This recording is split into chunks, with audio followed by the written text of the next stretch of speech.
Doctor Arunkumar, ഒരു കണ്ടെയ്നറിൻ്റെ വാതിൽ ഇവിടെ വെള്ളത്തിൽ കാണുന്നുണ്ട്. ആ വാതിൽ കൂടി ഒന്ന് ദൃശ്യങ്ങൾ കാണിക്കാവുന്നതാണ്. അബു താഹിർ, അത് ഒരു കണ്ടെയ്നറിൻ്റെ വാതിലാണെന്നാണ് നാട്ടുകാർ പറയുന്നത്. അത് ഇപ്പോൾ ദൃശ്യങ്ങളിൽ നിന്ന് വ്യക്തമായിട്ട് കാണാം.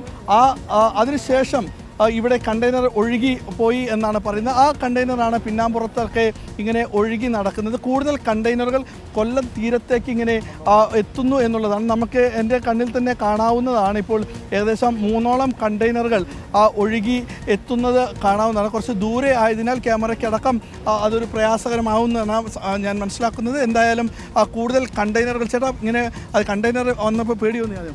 ആദ്യമേ നമ്മളിങ്ങനെ ഇതിൻ്റെ എക്സ്പ്ലോസീവിൻ്റെ ഇതൊക്കെ ഉണ്ടെന്ന് ഓയിലൊക്കെ ഉണ്ടെന്ന് പറയുന്നതുകൊണ്ട് ഒരു പേടിയായിരുന്നു. പക്ഷേ ഇത് നമുക്ക് തോന്നുന്നത് എംറ്റി ആണ്, കാലിയാണെന്നാണ് തോന്നുന്നത്. ഇത് മറ്റേ ഓയിലോ അങ്ങനെയുള്ളതൊന്നും അല്ല. ഇത് ഫ്രീസർ കംപ്രസറൊക്കെ ഉള്ളതുകൊണ്ട് ഇത് നമ്മളുടെ ഈ ഫുഡ് ഐറ്റംസോ അങ്ങനെയുള്ള എന്തെങ്കിലുമൊക്കെ ആയിരിക്കും ഇതിന് അഥവാ ഉണ്ടെങ്കിൽ. പക്ഷേ ഇത് കാലിയാണ്. അതുകൊണ്ടാണ് കാലിയായതുകൊണ്ടാണ് ഇത്രയും ഫ്ലോട്ടിങ്ങിൽ അങ്ങോട്ടും ഇങ്ങോട്ടും ഇത് മൂവ് ചെയ്യുന്നത്.